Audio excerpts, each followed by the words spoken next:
जी अदा कैसा रहा आपका टर्की का दौरा? टर्की का बहुत उम्दा। और सर्दी यहाँ ज्यादा कि वहाँ? मैं तो यही सोच के कि वहाँ सर्दी बहुत ज्यादा होगी तो मैं तो बड़ी तैयारियां करके गया था, लेकिन वहाँ तो इसी सर्दी नहीं थी। यहाँ कसर निकल गई? यहाँ बहुत ज्यादा। वालेकुम अस्सलाम चांद मियां, कैसे हैं? अब बुजुर्गों को सलाम करो। अस्सलामुअलैकुम। कासिम साहब सर कैसे हैं? कासमी साहब को आप बुजुर्ग कह रहे हैं, उन्होंने सलाम का जवाब ही नहीं देना। बुजुर्गी का ताल्लुक, मैंने उम्र रसीदा नहीं कहा। फिर मारिए ना थानेदारी, मैंने बुजुर्ग कहा है। बुजुर्ग फारसी में कहते हैं ग्रैंड को। हाँ, वैसे एक बुजुर्ग होता है और एक बुजुर्ग भी होता है। बुजुर्ग मैंने सिर्फ बुजुर्ग। हाँ क्या आप क्या कह रहे हैं? हसन भाई वो जमीन भी पानी पीती है? जमीन ही तो पानी पीती है। वो मैंने बोर करवाने के लिए वो बोर वाले को बुलाया तो वो कहता कि जी पानी जमीन के नीचे चला गया। मैं भाई तुम्हें यही कहा है कि जमीन से ऊपर आना चाहिए। नहीं नहीं, जमीन के नीचे ही होता है पानी, लेकिन वो यहाँ कहते कि अब जरूरत से 250 ज्यादा फुट नीचे बोर चला। करना पड़ेगा। पहले 100-150 फुट पे आ जाता ये था, तो मैं अब इत्तला 250-300 पे मिली है चला इसकी, गया। तो कब से कोहराम मचा हुआ है इस बात पे। मैं तो हैरान हो कुछ गया। इलाकों का पानी तो बहुत ही नीचे चला गया है और बहुत खतरनाक हो गया है। कोई बात नहीं, 250 फुट का बोर करा लो, जितना गहरा बोर होगा उतना अच्छा पानी होगा। वो मुझे तो डबल खर्चा पड़ गया ना। तुम हमें क्यों बोर कर रहे हो? तुम्हारे बोर का मसला है, हमारी क्यों जान का अजाब बन गए? वो उसके पैसे लग गए ना जी ज्यादा। जी असल बात थानेदार साहब मैं आपको बताता हूँ कि साइंसदानों ने, और ये ना मुझे पूछना कौन से साइंसदानों ने, जाहिर है गोरे वेस्ट होंगे। वाले इस तरह के काम करते हैं, अल्हम्दुलिल्लाह हमें ही तौफीक। एक ऐसा उन्होंने टेक्नोलॉजी अता इजाद की है जो इंसानी माइंड को मुकम्मल तौर पे जिसके जरिए कंट्रोल किया जा सकेगा। वाह। आपके हुक्मरान जो हैं वो तो बगैर टेक्नोलॉजी के ही कंट्रोल हो रहे हैं, लेकिन अगर हम लोगों पे आजमाई जाए वो टेक्नोलॉजी तो हम ये चोरी चिकारी झूठ मिलावट इस तरह की बातें छोड़ सकेंगे। वो टेक्नोलॉजी अभी पहले इतनी एडवांस। मेरे ख्याल में वो जौन सी मर्जी टेक्नोलॉजी वो लिया है वो इंशाल्लाह हम उसे नाकाम बना देंगे। आप हमारी कौम के हुनरमंदों से वाकिफ नहीं है आप। ओ हसन साहब, आपको पता मेरा एक दोस्त है मिस्त्री अपना कासमी साहब, वो बेचारा उसको पुलिस पकड़ के ले गई। किस जुर्म में? वो चलगोजे खा रहा था। मैंने कहा पुलिस वाले ने मुझे चलगोजे खाते देखा और पकड़ के कहते हमारे पास इतने पैसे कहाँ से आए, तुम चलगोजे खा रहे हो कहाँ से? बात सही है। वैसे अजवा जो है वो कुछ 2400 रुपए के करीब है। खजूर नहीं जो अजवा कहते हैं ना जी उसको। अजवा तो खजूर की एक किस्म है ना। हाँ मैं वही कह रहा हूँ ना, अजवा ही कहते हैं ना, मैं गलत तो नहीं प्रोनाउंस कर रहा। कहा जाता है कि ये रसूल करीम सल्लल्लाहु अलैहि वसल्लम को फेवरेट, बहुत पसंद की है। और वाकई बहुत कमाल की चीज है। हाँ बिल्कुल। अच्छा ये मुझे एक बात बताएं, ये किधर से आया हमारे अंदर? क्या 5 वक्त नमाज, अजाने, ठीक है, कुरान पाक, हवाले, सप्लीमेंट्स छपते हैं, नंबर्स छपते हैं, किसी की यौम पैदाइश पे, किसी की यौम वफात पे। इसके बावजूद अमलन हमारी सोसाइटी में इतनी गंदगी और नापाकी क्यों है? उसकी वजह ये कि हम समझते हैं कि मजहब में भी एनआरओ है। हम समझते हैं कि आप नमाजें पढ़ लें।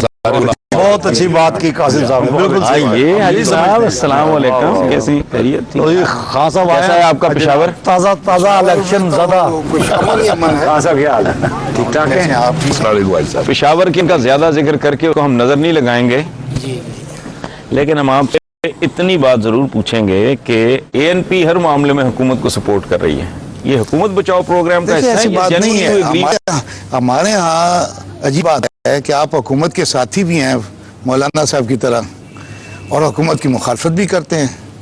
या तो हुकूमत में शामिल रहें या हुकूमत छोड़ दें। अब फाटा में जो ऑपरेशन हो रहे हैं वो तो प्रोविंशियल गवर्नमेंट का उसमें कोई रोल नहीं है, क्योंकि वो ना प्रोविंशियल गवर्नमेंट का हिस्सा हैं। जनाब मौलाना साहब फेडरल गवर्नमेंट का हिस्सा हैं, उनके काफ़ी तादाद में वजीर है और दो भी लोग हैं, और वो कहते हैं जी इस ऑपरेशन के हम मुखालिफ हैं। तो फिर तो जरूरत होनी चाहिए कि जनाब ये अगर ऑपरेशन गलत है तो आप हुकूमत को छोड़ दें।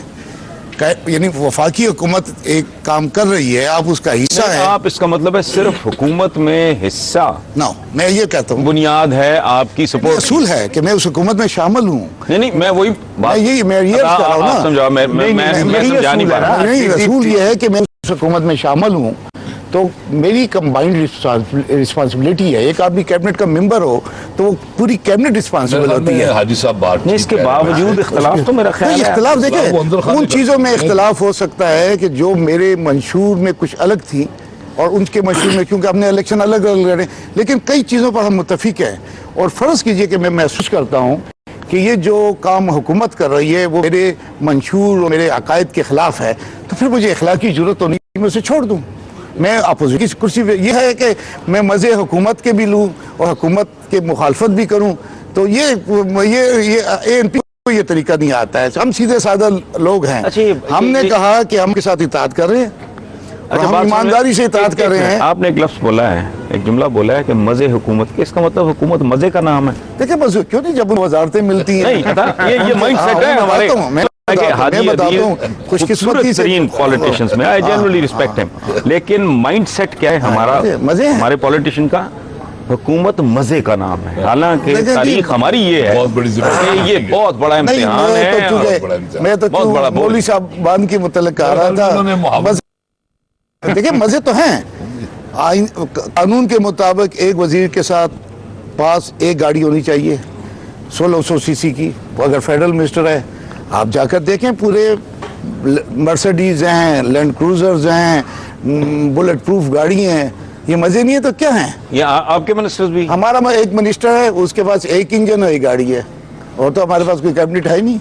तो आपके इत्तेहादियों के पास बड़ी कारें हैं। बिल्कुल है, गलत है। हमारे वजीर आजम बार बार कहते हैं कि जी 1600 सीसी वैसे, गाड़ी में चलें, हाजी लेकिन साहब, हमारे उजरा जब नहीं, जाते हैं आगे कहना क्या हुआ, या तो आप करा के दिखाएं, कहने को क्या है? आज साहब जो कहना तो मैं भी बहुत आपका कुछ एक जो आपके वजीर आजम हैं, कहते हैं ना, मेरा तो एक वजीर है और एक उसके पास इंजन है और वही खाली डब्बे हैं। एक बात बताएं, प्राइम मिनिस्टर हमारे कह रहे हैं कि प्रेसिडेंट साहब को इस्तिस्ना हासिल है, ठीक है। आला तरीन अदालत ये कह रही है कि स्विस केसेस, आपका क्या ख्याल? बड़ी सिंपल सी बात है। आपके आईन में सदर पाकिस्तान के लिए इस्तिस्ना है। अब सदर को हटाने के लिए दो तरीके हैं। एक तो ये है कि नहीं, हटाने की तो बात मैं नहीं अर्ज हो रही करता ना। हूं, अगर हम तो स्विस अगर, केसेस की अगर बात वो कर रहे कोई लोग समझते हैं कि ये गलत है, तो आज तक कॉन्स्टिट्यूशन रिफॉर्म कमेटी में वो तजवीज़ क्यों नहीं करते हैं कि ये इस्तिस्ना खत्म हो जाए? अब तो आपके आईन में है, चाहे गलत है कि सही है वो। अच्छा, इस पे आप करें ना एक लाइन पे तबसरा, तो फिर नाजी साहब आते हैं मैं तो महफिल गर्म होती है। देखिए जी, मैं आईनी माहिर नहीं हूँ और ना मेरे ख्याल में आप हैं।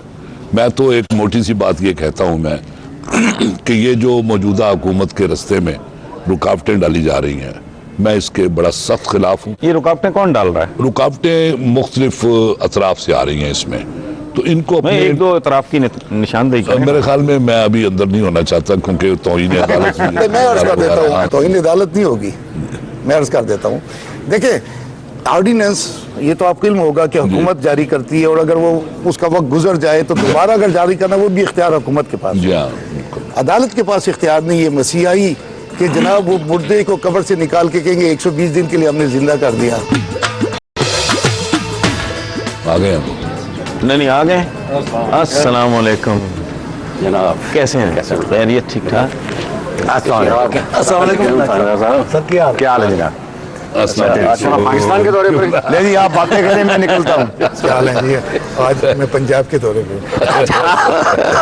नहीं सब आपके फेवरेट मौजू पे बात हो रही थी। मैं ये नाजी साहब वो आदिल साहब से पूछ रहा था कि अगर प्रेसिडेंट को वो इस्तिस्ना हासिल है जी तो कोर्ट को नहीं पता अभी इनको इस्तिस्ना, वो स्विट्जरलैंड के केसेस क्यों कह रहे हैं भेजो? कोर्ट ने जो कुछ कहा है वो कोर्ट ने कहा है। मैं जो आपको आईनी जो सूरत हाल वो बता सकता हूँ कि सदर पाकिस्तान को पाकिस्तान के 1973 के आइन में जो कई मरतबा उसमें अमेंडमेंट हो चुकी है, उसमें ये इस्तिस्ना हासिल है कि अदालत उन्हें तलब नहीं कर सकती हैं।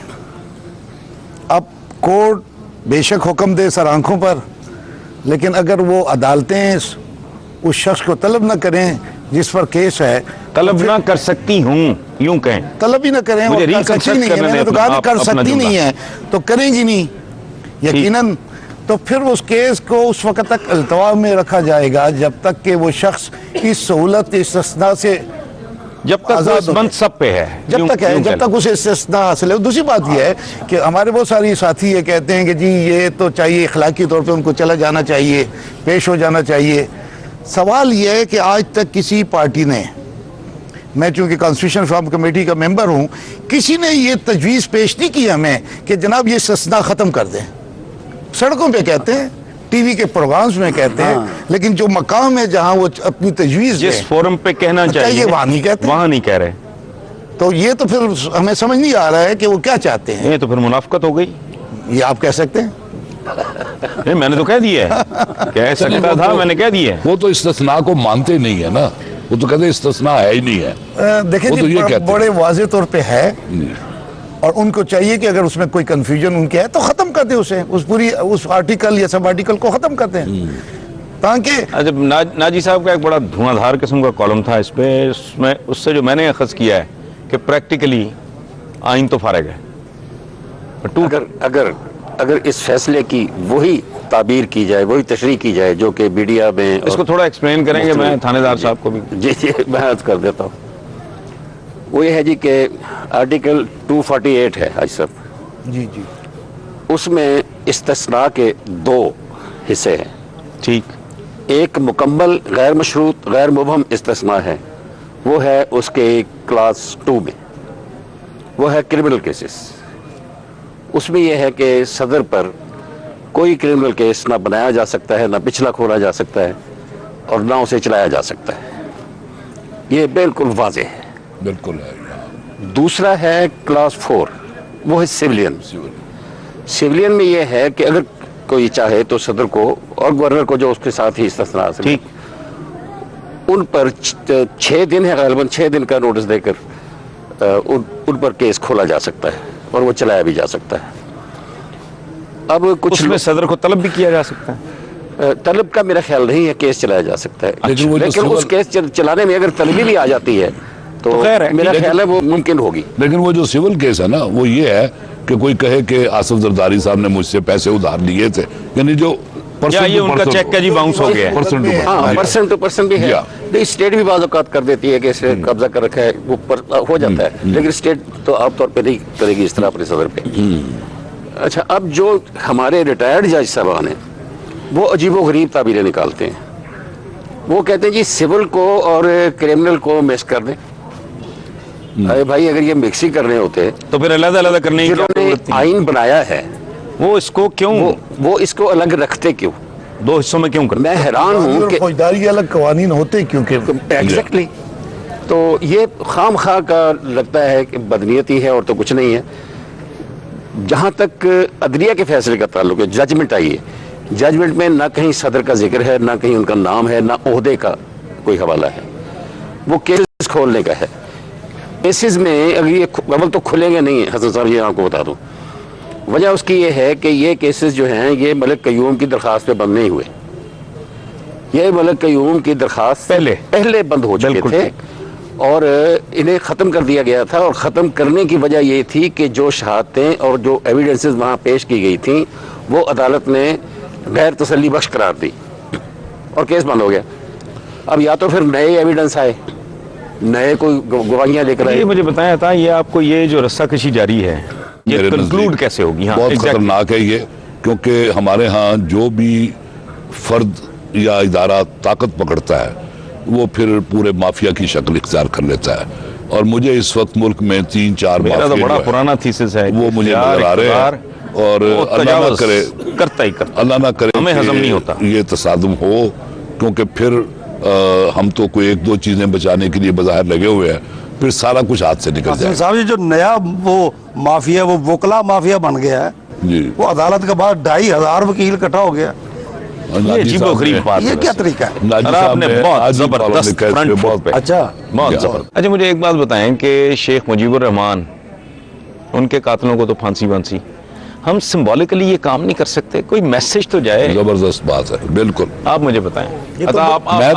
मैं बल्कि कह चुका हूँ एक दफा कि जनरल अयूब खान और ये जनरल जियाउल हक और जनरल परवेज मुशर्रफ, इनको अलामती फांसी सुनानी चाहिए, चाहे वो कोर्ट ना सुनाए, चाहे कोई तंजीम शहरियों के कुछ ना कुछ रिटायर्ड जजेस ही बैठ जाए। सिविल सोसाइटी ये होना बहुत जरूरी है, ये बहुत जरूरी मैं है। अर्ज करूंगा इस पर। ये तो मैं चाहता हूं कि सुप्रीम कोर्ट अपने उन तमाम फैसलों को रिविजिट करे जो उन्होंने मार्शल लॉ के हक में दिए हैं, और जो उन्होंने मार्शल लॉ एडमिनिस्ट्रेटर को वो इख्तियार दिए कि आप आईन में तरमीम करें, और एक और काम कर दें कि जैसे कि इन्होंने कहा है कि ये कभी था ही नहीं, NRO के मतलब कहा कि ये ट्वीट किया जाएगा कि ये कभी था नहीं, कहा जाए कि ये कभी सदर थे ही नहीं, तो ईवान सदर से और हमारी उससे उनकी तमाम तस्वीरें खत्म कर दी जाए। वहाँ का पोप गलेलियो से माफी मांग लेता है। नहीं, ये जो आपने पहली बात की है उसकी इब्तिदा ऐसे ही होगी जैसे हाजी साहब ने कहा, प्लीज थोड़ा पहले उन फैसलों को रिव्यू करके बिल्कुल उन्हें मुस्तरद किया जाए और उनको वही पोजीशन दी जाए जो NRO को दी गई है कि ये कानून कभी था ही नहीं, और नहीं, उसके बाद वो यूजर पर आते हैं। अच्छा, वो नहीं, फिर वो अगर वो सुदूर नहीं थे तो वो फैसले देने वाले भी फिर जजेस नहीं थे।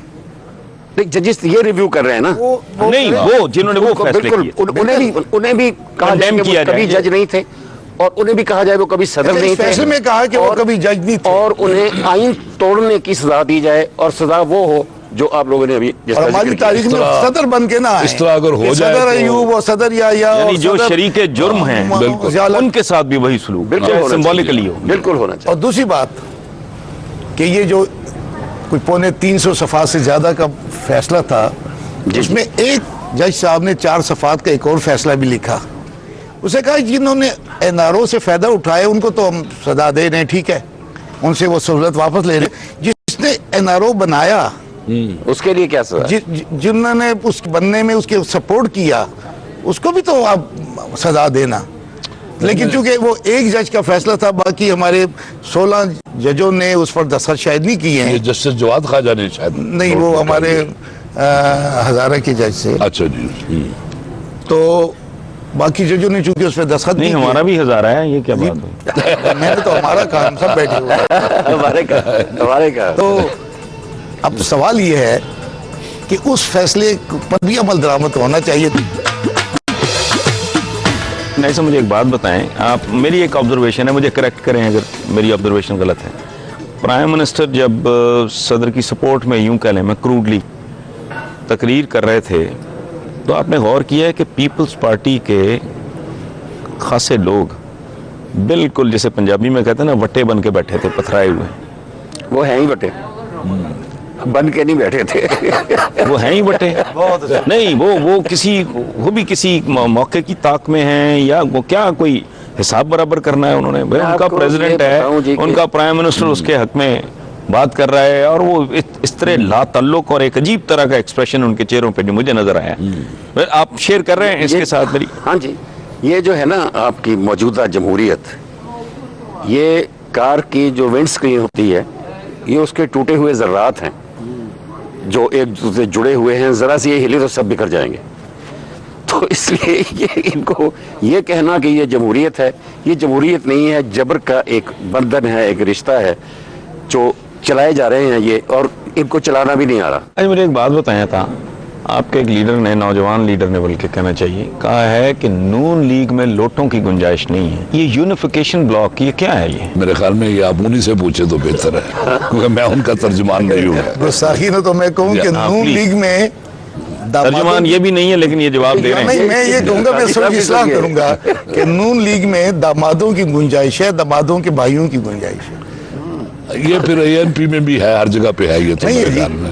जी, अगर किसी ने जदोजहद उन्होंने कहा नहीं है, मैं आप दावा टेस्ट करता करें ना हूं उसको। कि कोई ऐसी मिसाल दे दें कि बगैर जेल जाए, बगैर 10, 20, 15 साल सियासत में रहे, किसी को हमने नवाजा। नहीं, फिर मुझे बेनजीर साहब आई बताएं, हैं, बिलावल को किस खुशी में बना दिया है आपके इत्तेहादियों ने? तो वो तो मेरी अंडर पार्टी टेली का है, तलक कुछ नहीं, नहीं, उसको आपने कुछ तो नहीं पीपल पार्टी के हवाले नहीं, से मैं तो नून लीग की बात कर रहा था, उसमें आप कूद गए। अगर आप बात नहीं कर रहे, ये क्या बात सुने, पीपल पार्टी के मतलब कुछ देर पहले आपने कुछ और भी इरशाद फरमाया था, मैं खामोश रहा। मैंने तो कोई बात नहीं की।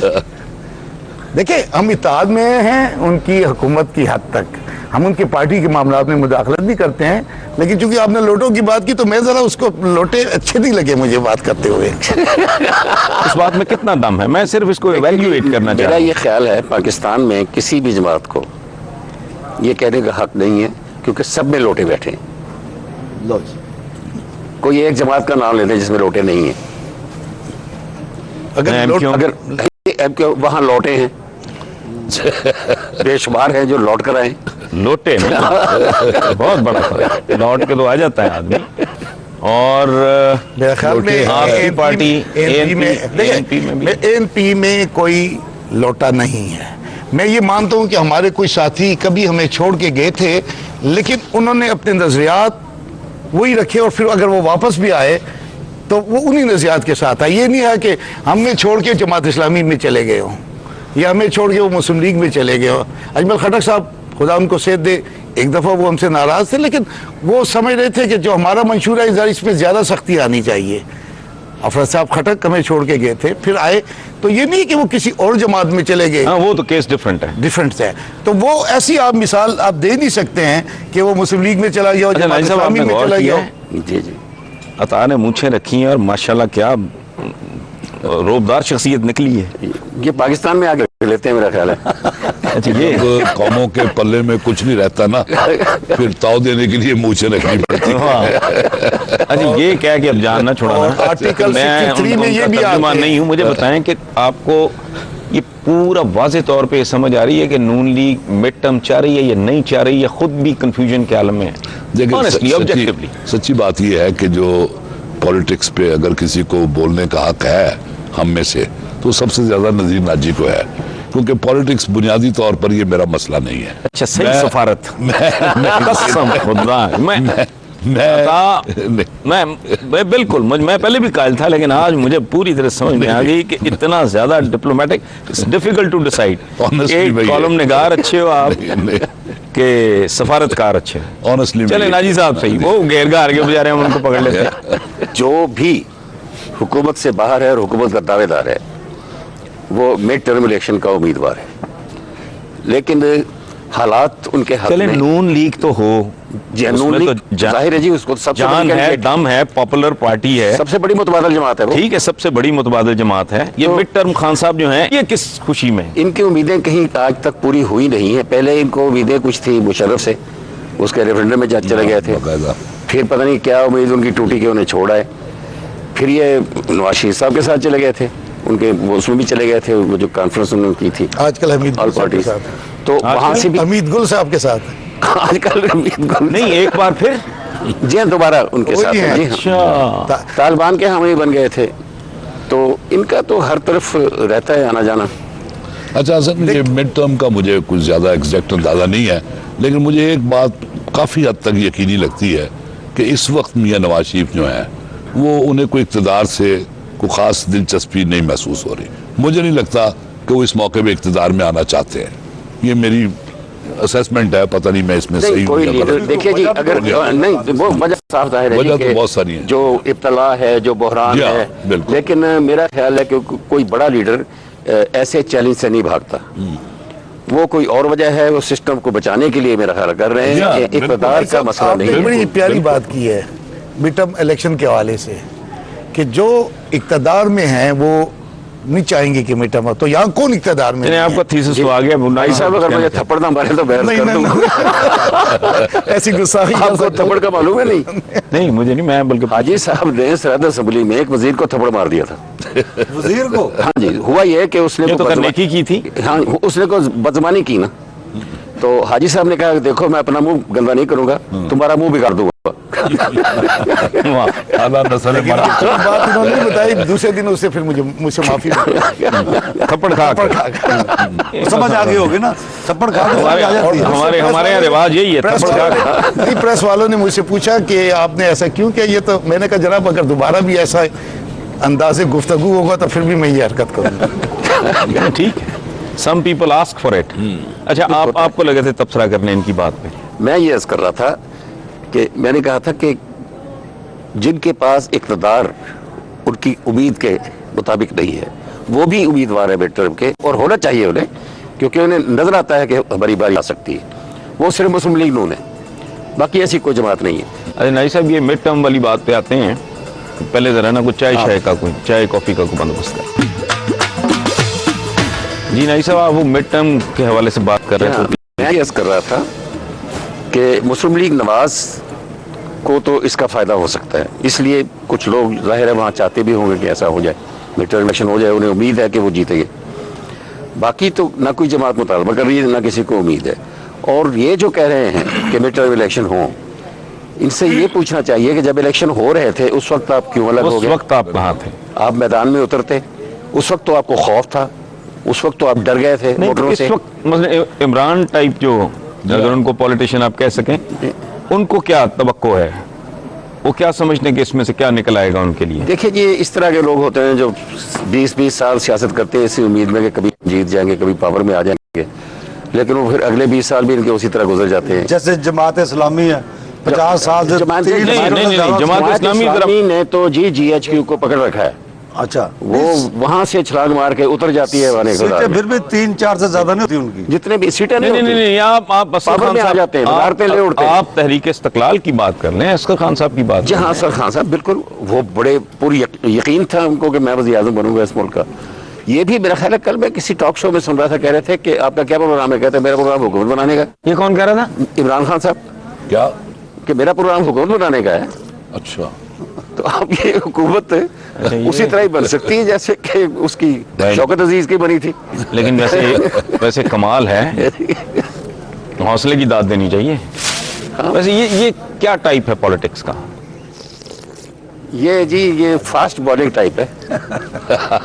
क्योंकि आपको बता दूं, पाकिस्तान के जो पहले कैप्टन थे ना, हफीज कारदार साहब, मेरी उससे इजाजत होती थी, आप बैठते थे इकट्ठे, तो वो कहा करते थे फास्ट बॉलर के बारे में कि जी आप उस आदमी की अकल के बारे में क्या कहेंगे जो इतनी सी गेंद फेंकने के लिए इतनी दूर से दौड़ के आता है। मैं ये समझता हूँ, चाहे वो इमरान खान हो चाहे जमात इस्लामी हो, हमें कम से कम इस बात पर इत्मीनान होना चाहिए कि ये लोग इंतखाबी सियासत में ही यकीन रखते हैं, वरना तो ये तो आप बहुत जरूरत से ज्यादा डरे हुए हैं ना। ये वो सूफी मोहम्मद टाइप लोग ही हैं, अदरवाइज हर यकीन रखते हैं। ये क्या बात? तो जमात इस्लामी भी यकीन रखती है। हाँ, यही मैं कह रहा हूँ, जमात इस्लामी का मैंने, ये तो नॉर्मल रवैया है ना इस पे। अब हमारे दरमियान एबनॉर्मल लोग पैदा हो गए हैं ना। नहीं हमारे दरमियान के वो पता नहीं। तो इसलिए मैं समझता हूँ ये लोग बहरहाल काबिल कदर है कि जो इंतखाबी सियासत के जरिए उनकी ख्वाहिश इक़्तिदार में आए, या आपकी मर्जी उन्हें ना नहीं, आए। खैर, लेकिन एक बात आसिफ साहब, ये कि इतना भी क्या इंतखाब गुजरा के नहीं नताइज पाकिस्तान, अगर उनके अल्लाह का हक में शुक्र तो है। नहीं मानते हैं। नाजी साहब जी, बस साबित हुआ कि हुजूर बहुत आला सफारतकार। नहीं, लेकिन इंतखाब के नताइज इनके हक में ना हो, उनकी मर्जी के मुताबिक ना हो, तो फिर ये नहीं मानेंगे। अच्छा, 2 साल में ऐसा कौन सा इनकलाब आया? नहीं, I as a student of politics I want to understand कि उस वक्त इमरान खान साहब इनकलाब तो बहुत बड़ा आ गया जी, हम अगर गौर से देखें तो बहुत अच्छा बड़ा प्लीज आ गया। वो जरा उस पर मसलन रोशनी डालें। अदालतें इस तरह खुल कर इतनी बहादुरी से और बाज़ औक़ात इतने तजावुज़ात के साथ फैसले नहीं करती थी जितने अब कर रही है। दूसरा, उससे इलेक्शन में उनको क्या फायदा होगा? आपके वज़रा अदालतों में हाजिरियां दे रहे हैं, इससे पहले ऐसा नहीं हुआ था। इससे भी ऊपर आपके वज़ीर दाखिला के हाथ खड़े करवा के एक सिपाही उसकी तलाशी ले रहा है। ये चेंज आ रहा है आहिस्ता आहिस्ता। उसके साथ देखें, नहीं नाजी साहब, मेरा सवाल और है। लेकिन बड़े ये कहना चाहिए कि सॉफ्ट तरीके से नहीं आ रहा। देखिए जी, 19 साल बाद नेशनल फाइनेंस कमीशन जिस पे सब मुतमईन है। इनसे मेरा तो सवाल ही और है। ये इनकलाब है ना। मैं तो कुछ और पूछ रहा वो और कह हूँ रहे कि हैं, भाई सिर्फ 2 साल पहले एक जमात है जो इलेक्शन का बाइकआउट करती है। अच्छा, 2 साल के अंदर अंदर यही ऐसा बात- कौन सा मैं यही बात करने वाला इनकलाब आ गया है कि कुछ कि भी नहीं। उनको अब इसमें कोई यानी ANP भी अपनी जगह पे खड़ी है, MQM भी तकरीबन अपनी जगह पे खड़ी है, और जितने भी बल्कि वो तो अपनी जगह से जितने आगे भी- जा रही है। जितने वो भी तो पंजाब में भी आ रहे हैं। जितने भी इत्तेहादी हैं वो सब अपनी जगह पे खड़े हैं। तो कौन सी ऐसी कोई चेंज है जिसकी वजह से हम कहें कि जी मिड टर्म इलेक्शन होने चाहिए? अच्छा, दूसरी बात, हमें मैं कहाँ से कासिम नजर साहब की आया? बात को आगे बढ़ाता हूँ या। कि जो जमातें असम्बलियों के अंदर बैठी हैं, इनके पास हमारा जो इलेक्टोरल सिस्टम है जी, वो कोई इतना बदल नहीं गया कि यहाँ मिडिल क्लास डोमिनेट कर गई और फैसले वो खुद करते हैं। यहाँ तो जो हल्के हैं 80% वो उम्मीदवारों की जागीरें हैं, परमानेंट हल्के हैं। यहाँ से कौन खानदान जीतेगा, यहाँ से कौन सा जीतेगा, यहाँ से कौन सा जीतेगा। उसके बाद जो ये जमातें होती हैं, ये उनको दूसरे उम्मीदवार पर एज देती है। किस तरह से कि 2 फरीक हैं, दोनों के यकसां वोट है, वो भी 25-30 हज़ार का है, वो भी 25-30 हज़ार का है। 19-20 का केस जो है। पॉपुलर पार्टी का टिकट लेगा वो पॉपुलर वोट उसे उस पर एज दे जाएगा और उससे वो सीट लेके आ जाता है। अच्छा, इन लोगों के पास कौन से वो ट्रेडिशनल इलेक्शन विनर्स आ गए हैं जिनकी वजह से ये सोचते हैं कि हम जीत सकेंगे। खुद उनका अपना हल्का नहीं, कोई पक्का हल्का नहीं नवाज शरीफ इनका अपना, सॉरी इमरान खान का अपना कोई हल्का नहीं है। मैं एक और बात भी कहना चाहता हूँ कि हम ये देखें कि मिड टर्म इलेक्शन का मुतालबा क्या बलूचिस्तान से हो रहा है, क्या सूबा सरहद से हो रहा है, बिल्कुल, क्या सिंध से हो रहा है, और इसके हक में लिखने वाले क्या कोई बलूचिस्तान का बंदा भी है, क्या कोई सरहद का बंदा भी है उसमें? किसके बारे में लिखने वाले? मिड टर्म इलेक्शन के हक में लिखने जो वाले, बातें करते हैं, यानी जो लोग लिख के मुतालबा कर रहे हैं, या क्या ये तीनों सूबों में से भी कोई बंदा है उनमें से, या वहां के अवाम यहाँ भी ऐसा वैसे तो कोई बंदे ज्यादा नहीं ऐसा हैं। सर्वे करें ना आप, यहाँ भी कि कोई जिसमें इतना लंबा पता चौड़ा चले काम कि जो चारों यूनिट जो हैं वफाक के वो ये चाहते हैं। यहाँ जो आप जैसे ओपिनियन लीडर्स हैं उनमें से तो कोई भी मेरा ख्याल है ऐसी बात नहीं कर रहा है। यहाँ कुछ ऐसे लोग हैं कि जिनकी बातें हम सुनते हैं रात को, तो लगता है कि रात 12 बजे ये हुकूमत बदल जाएगी, सुबह कुछ और ही होगा। फिर वो सुबह आती है, फिर अगली रात हम सुनते हैं, तो फिर ये तोक़ा के साथ उठते कि शायद वो कुछ होने वाला, चाहे वाशिंगटन से वो कह रहे हो कि दुबई से आवाज आ रही है। आपकी परफॉर्मेंस भी तो ऐसी है ना कि लोग देखिए, सुनना हमारी चाहते हैं। परफॉर्मेंस है, मैं बताता हूं। इनसे जान छूट जाए तो बेहतर है। नहीं, परफॉर्मेंस हमारी बड़ी सत्यानाश कर- हम तो कर छोड़ा आपने, लोगों जंग का की जीना हालत मुश्किल कर आप दिया देखें, आपने। आपका मुल्क जंग की हालत में आपके हवाले किया गया है। आपके मुल्क का पूरा मालखंड आपके इख्तियार में नहीं था, writ of the provincial government and federal government नहीं थी। आपका वजीरिस्तान आपके इख्तियार में नहीं था, आपका बाजोड़ आपके इख्तियार में नहीं था। आज जो भी है, आज स्वात और मालखंड का इलाका आपके इख्तियार में, रिट ऑफ द गवर्नमेंट बहाल वहाँ है। इलेक्शन हो रहा है। वजीरिस्तान में इलेक्शन हो रहे हैं। आज वजीरिस्तान की लोग, कल लोगों ने डिमांड किया वजीर खजाना से कि जी हमारा वहाँ कारखाना है, पहले तालिबान ने कब्जा किया, फौज से रिक्वेस्ट कीजिए कि वो हट जाए ताकि हम अपना कारोबार शुरू करें। बात जोड़ वाले ने कहा जी मेरा घी का कारखाना है जी, इस वक्त पहले तालिबान के पास था, अब मैं जाना चाहता हूँ, अपना कारखाना चलाना चाहता हूँ। हुजूर 53%, if I am not grossly mistaken, खसारा है बजट का। देखिए, खाने के लोगों को लाले पड़े वो तो हुए अब ये हैं, तो देखिए, महंगाई ऐसी है। वो चंद तो दिन पहले मैं पढ़ के हटा हूं कि जी फर्स्ट उसका जवाब कमिंग मैं- मंथ से उसका जवाब फिर पेट्रोल की मैं मसनूआत। अभी देता हूं आपको। जी, पाकिस्तान, आज ही की खबर है कि पाकिस्तान का जो डेवलपमेंट बजट था उसमें से 35% निकाल कर टेररिज्म जो कैंपेन है उस पर लगाया जा रहा है। ये झक मार रहे हैं जी, अमेरिकनों से वसूली करें आप। हाँ बिल्कुल। देखिए, ये क्या बात है? ये तो कोई बात नहीं ये है। हम बताएं उनकी कि जंग अगर लड़ रहे हैं। अमेरिकन हमें न दें, हम उनकी या जंग तो नहीं लड़ शराइत रहे रखें, हैं। ये जंग तो हमारी क्या हम ये जंग लड़ रहे हैं? हमारी भी है, उनकी भी है। हम हाँ, ये मुश्तरका जंग है, मुश्तरका आप जंग उनके है। तहत मुश्तरका हैं। है, वो ठीक अपनी है। कंडीशन से देंगे, जी, बिल्कुल, लेकिन exactly। क्या वो न दें या उनके पाइपलाइन में देर से निकलते हैं वो इमदाद, तो क्या मैं छोड़ दूं ये जंग? हम धमाकों का निशाना बनते रहे। साहब ये जो महंगाई ना साहब खत्म देखिए, होने वाली अब है। महंगाई की वो बात है। शेख रशीद साहब आ रहे हैं असेंबली में, वो इंशाल्लाह कुछ ना कुछ काम करके दिखाएंगे। अच्छा, शेख रशीद साहब नहीं अपने अपनी दुकान खोलेंगे क्या कुछ करेंगे, वो कह रहे हैं मैं असेंबली में जाकर रफड़ डाल दूंगा मैं। वो तो भूख में और इजाफा कर देंगे। लाल हंसने हवेली से को भूख फिर ज्यादा एक दफा लगती है। दोबारा रन करेगा। लाल हवेली को एक दफा फिर दोबारा रन करेगा। अच्छा साहब, मौसीकी का मूड है, बड़ा खूबसूरत सिंगर आ रहा है। मूड तो है डेफिनेटली, लेकिन मैं बहुत लेट हो रहा हूँ। अगर मैं यहाँ मौसीकी सुनने बैठ गया तो घर जाकर बीवी से वसोख्त सुनना पड़ेगी, तो लाजा मेरे ख्याल में किसी मैं बैरूनी दौरे पे जा रहे हैं ये। ये नहीं मतलब इतनी आलीशान मूछों के बाद भी अगर हाल यही है तो ये अच्छा, राजा इसे- साहब वो जर्नैल मैंने रख रहे यही हैं नाज़िर साहब, है जी। पूछे रख के जर्नैल रख रहे हैं। रिटायर्ड वो तो है ही। आर्टिकल 63 में जी, अयाशी का भी एक लफ्ज है कि तो अगर कोई मूछों पे ताव दे वो भी अयाशी। तो मैं इजाजत चाहता हूँ। बहुत बहुत अच्छा, ऐसा अच्छा, बहुत खुशी आपसे। Thank you very much. अच्छा ना जी। अच्छा, ये खुदा हाफिज़। Thank you. अच्छा जी। अच्छा मेरी जान, पानी भी है तब भी अयाशी। नहीं सब एक सिंगर आ रहा है हमारा, कोई नौजवान, इरफान नाम है, जी। रहता है वो कनाडा में, और हमारे एक बहुत खूबसूरत सिंगर होते थे सलीम रजा, जी जी जी। वो यहाँ से मायूस हो के, मैं ये तो नहीं कहता फ्लॉप हो गए, बड़े खूबसूरत, वो कनाडा से लोग गए थे। ये नौजवान आया है कनाडा से। अच्छा अच्छा। हाँ जी, इरफान नाम है। अस्सलाम वालेकुम हसन मैं भाई। खुद भी जी, ये सिंगर आए हैं। ये माशाल्लाह आए हैं जी। अस्सलाम वालेकुम। जी अस्सलाम वालेकुम।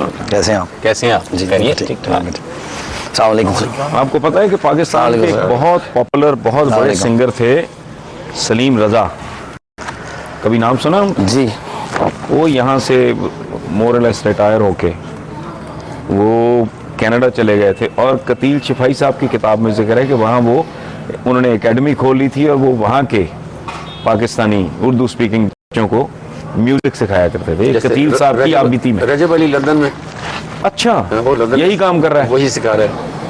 अच्छा। और एक और थे मास्टर तफैल के बेटे, अच्छा जी, वो भी बड़े अच्छे म्यूजिक डायरेक्टर थे, वो भी लंदन ही सेटल है। अजीब हो पाकिस्तान गई। में तो अब जो फनून है उनका तो आप जानते हैं जो हाल है। कब से हैं वहाँ? जी फैमिली तो बड़ी देर से वहाँ पे, मैं 99 में गया था।